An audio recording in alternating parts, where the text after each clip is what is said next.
Laba diena. Esu gydytoja akušerė ginekologė Vilma Vasjanova.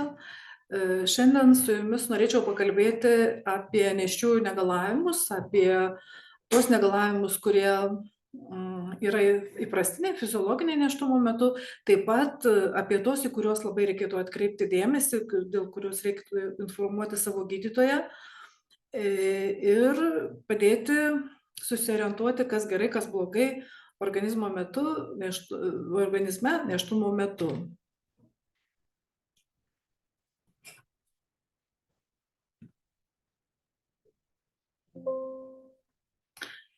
Yra galvojama, taip pat yra įrodymų, kad būsimos mamos gyvenimo būdas prieš pastojant yra labai svarbus nėštumo ir vystymosi, taip pat ir būsimiems galimiems negalavimams. Kalbant apie tai, ar reikėtų išsitirti sveikatą prieš pastojant, tai yra iš tikrųjų tokios rekomendacijos, kad būtinas pilnas kraujo tyrimas, vitamino D tyrimas, toksoplazmozės, kitų infekcijų tyrimai, hepatitai, taip pat vertinga pasikonsultuoti pas odontologą dėl dantų būklės, na ir pradėti vartoti folio rūgštį.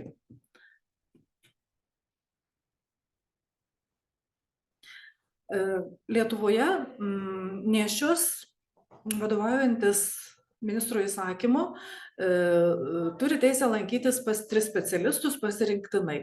Tai būtent pas akušerį ginekologą, pas šeimos gydytoją ir akušerę. Fiziologinio nėštumo metu rekomenduojame apsilankyti iki 10 kartų. Kiekvieno apsilankymo metu, jūs jau ir pačios pastebėjote, kad yra vertinami jūsų nusiskundimai, rizika, tyrimų rezultatai. Na ir visos nėščiosios gauna savo nėštumo kortelės duplikatą, formą 113, kurią reikia visuomet nešioti su savimi. Toje formoje, kaip ir savo medicininėje dokumentacijoje, mes fiksuojame jūsų ir savijautą, ir negalavimus, tyrimus, gydymą ir visa kita. Nėštumo metu atliekami privalomi tyrimai yra fiksuojami taip pat jūsų kortelėje, jūs galite susipažinti, taip pat pasižiūrėti, ar visi tyrimai atlikti, ar visi tyrimai yra geri, ar savo laiku jie buvo vertinti, viską nėščioji pati gali matyti. Na, iš tyrimo plane echoskopija, ultragarsinis tyrimas, privalomi yra tyrimai 2, 11-13 savaitę plus 18-20 nėštumo savaitę. Jų metu mes vertiname vaisiaus anomalijų buvimą, nebuvimą, taip pat galima lytį vertinti, jeigu šeima nori. Na ir kiti tyrimai atliekami taip, kaip pagal planą, kurie yra privalomi nėštumo metu. Atlikę tyrimus, iš tikrųjų, mes vertinam kraujo tyrimą, ar nėra mažakraujystės, taip pat jeigu jūs nusiskundžiat kokiu tai ypatingu silpnumu ar kitais negalavimais, tai daug negalavimų priežastis gali parodyti kraujo tyrimas ir šlapimo tyrimas. Na, pagrindiniai nėščių negalavimai yra pirmo nėštumo trečdalio vėmimas, pykinimas, šleikštulys, seilėtakis. Na, mūsų gerieji hormonai, būtent progesteronas, kuris yra tas sveikasis, geresnis nėštumo hormonas, kurį gamina placenta, jisai būtent sukelia ir tuos negalavimus, jo įtakoti vėmimai, pykinimai, šleikštuliai. Dabar ką daryti? Informuokite savo gydytoją, iki kokio lygio jūs blogai jaučiatės. Todėl, kad nuspręsti, kaip gydyti, reikia įvertinti nėščiosios būklę. Jeigu nėščioji vemia gausiai ir netenka mineralų, yra didžiulis silpnumas, negali miegoti, valgyti ir taip toliau, tai mes siūlome vykti į dienos stacionarą, sulašinti medikamentus, slopinančius nėštumą, atstatančius mineralų kiekį. Esant nedideliam pykinimui, šleikštuliui, seilėtakiui, tokie mitybos rekomendacijas, mitybos režimo rekomendacijas rekomenduojame, kaip aš sakau savo nėščiosioms, nenorit valgyti, tai nevalgykite, arba gerkite daug skysčių, arba galite ledų valgyti, arba nieko nevalgyti, žodžiu, savo širdžiai mielą maistą ir skysčius, kurie nesukelia pykinimo. Na, šiltapūslė ant skrandžio, imbero tabletės galima naudotis. Yra specialios apyrankės, magnetinės apyrankės dedamos ant riešo, jos irgi šiek tiek slopina vėmimą, pykinimą. Na, apie dienos stacionarą, jeigu iš tikrųjų yra labai bloga būklė, guldome į dienos stacionarą ir lašiname skysčius atstatyti skysčių pusiausvyrą ir medžiagų. Sekantis gana dažnas negalavimas, kurį nėščios labai pastebi gana greitai, net ir esant mažam nėštumui, tai yra dažnas šlapinimasis ir šlapimo nelaikymas. Įprastai žmonės šlapinasi nuo 5 iki 7 kartų per parą, be abejo priklauso šlapinimosi kiekis ir nuo išgertų skysčių kiekio. Taip pat priklauso nuo to, ar naudoja kažkokiu dar papildomai medikamentų, pavyzdžiui, šlapimo varančių.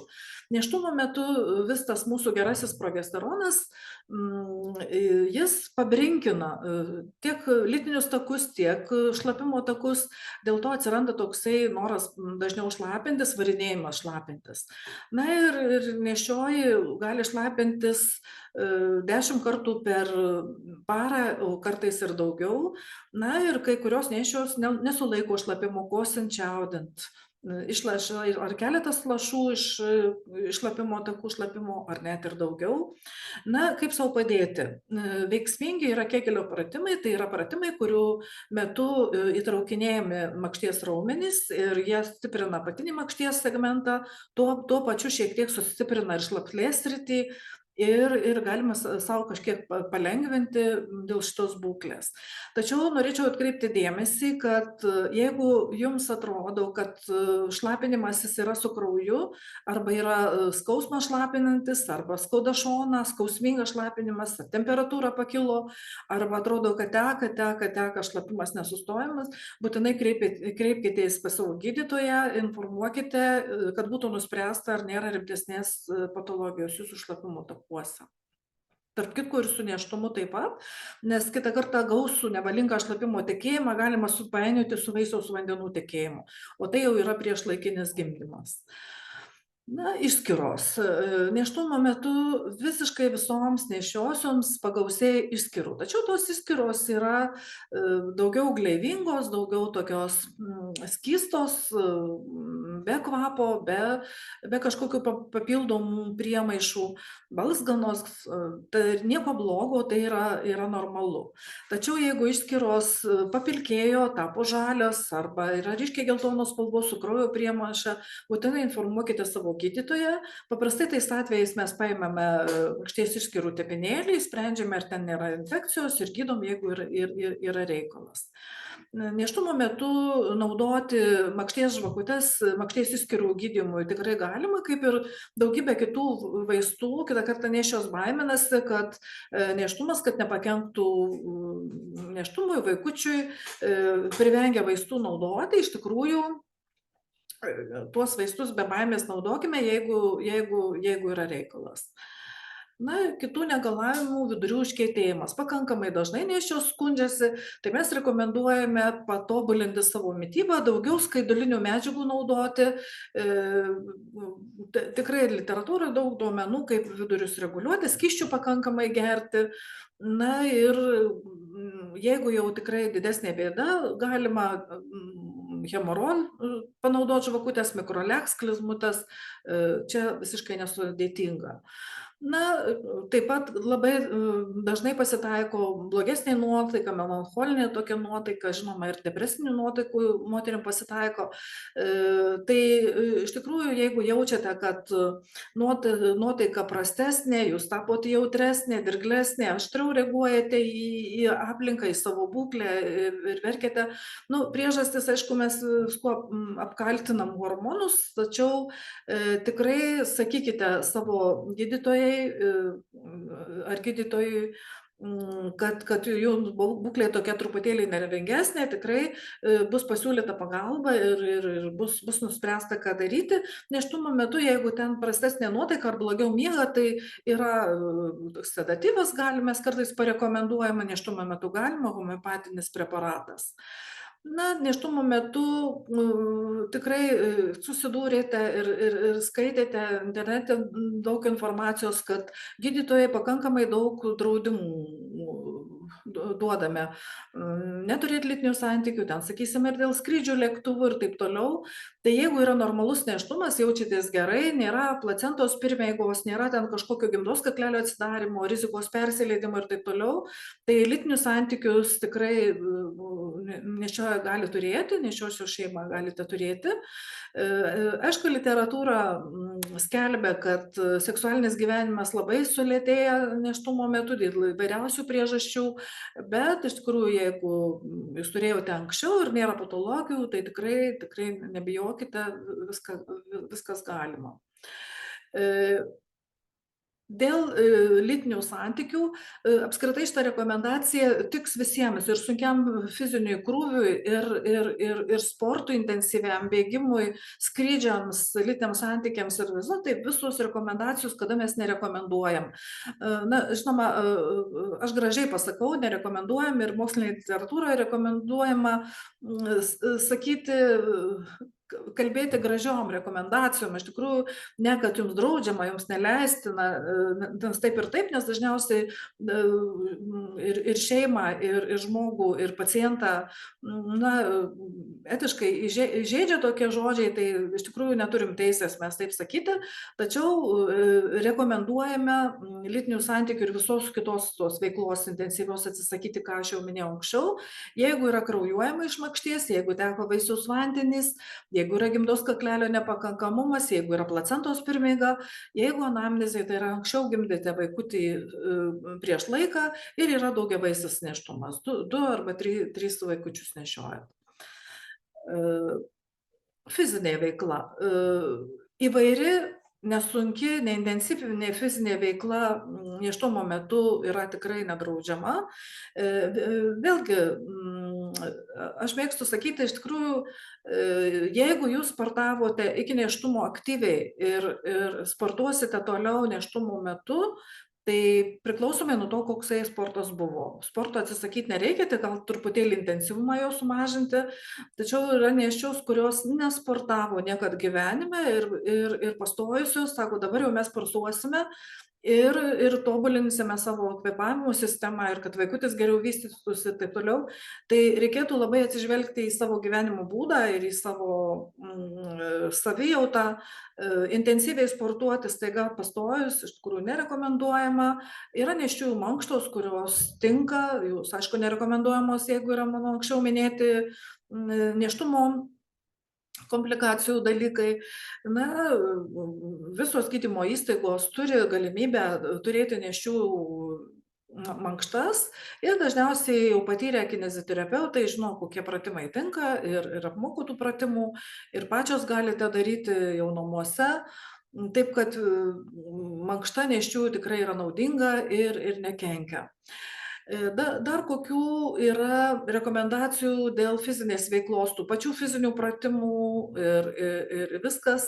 Na, net jeigu nėštumas normalus, rekomenduojama vengti jėgos pratimų. Tai yra visi pratimai, kurie kelia įtampą visuose mūsų rankų, kojų, pilvo apačios raumenims, tempimai, kėlimo sunkaus, ilgo bėgimo, nardymo, futbolo, važinėjimo dviračiu.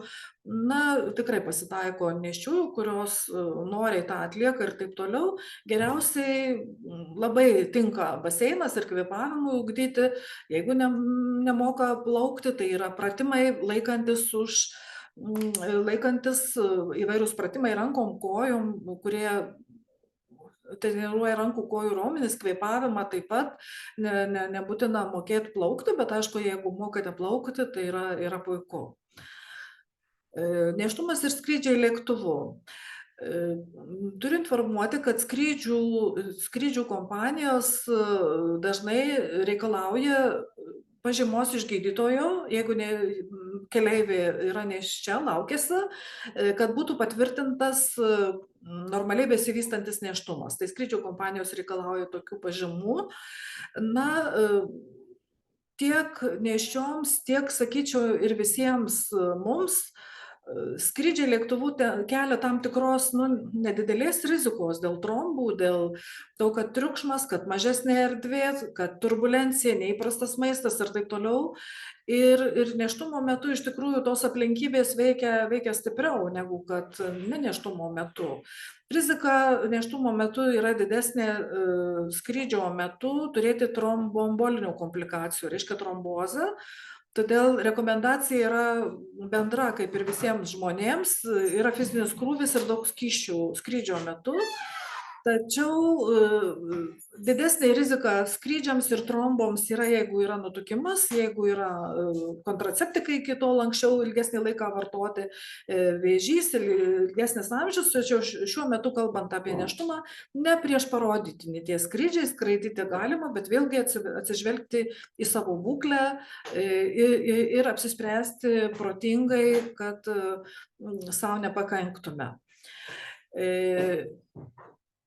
Nutukimas, nėštumas ir nutukimas, esant nutukimui nėštumo metu, čia aš priskyriau prie negalavimų, bet iš tikrųjų nutukimas nėštumo metu yra susijęs su truputėlį sunkesne nėštumo eiga, na ir didesnė rizika susirgti gestaciniu diabetu, taip pat didėja tikimybė pernešioto nėštumo ir komplikuoto gimdymo, daugiau cezarinio pjūvio atliekama, todėl nėštumo metu besilankančias mes jūs sveriame ir stebime, kad būtent nutukimo problema jums nekeltų problemų ir gimdymui.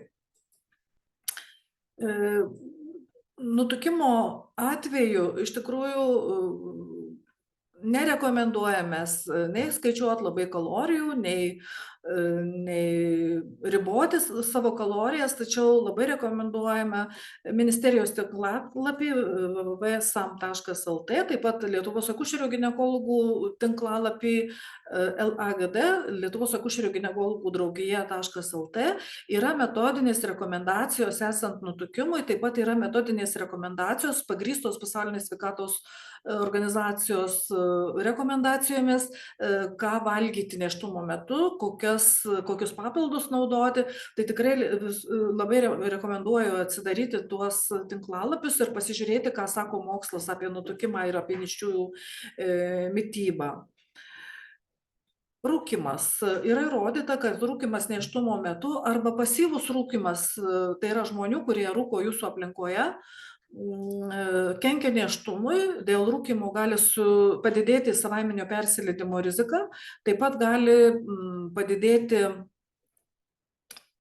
rizika pagimdyti prieš laiką, truputėlį nepilnai išsivysčiusio naujagimio rizika padidėja, taip kad labai visom rekomenduojam ir prašom, kad nerūkytumėt, tai yra prielaida iš tikrųjų gero sėkmingo gimdymo. Dantų ligos, periodonto ligos, taisyti dantis nėštumo metu galima ir reikia, ir būtina. Na, esant periodonto ligoms, reikėtų žinot, kad mūsų organizmas yra visas susijęs ir infekcija bet kurioje vietoje nėštumo metu infekcija gali išplisti ir nėštumo metu gali pakenkti vaisių, vaikutį, taip kad dantų ligos turi būti labai labai atsakingai gydomos. Ačiū už dėmesį, linkiu Jums kuo geriausios sėkmės pagimdyti, išnešioti savo vaikučius pirmą, paskui pagimdyti. Jeigu turėtumėte klausimų, mielai Jums atsakysiu. Ačiū.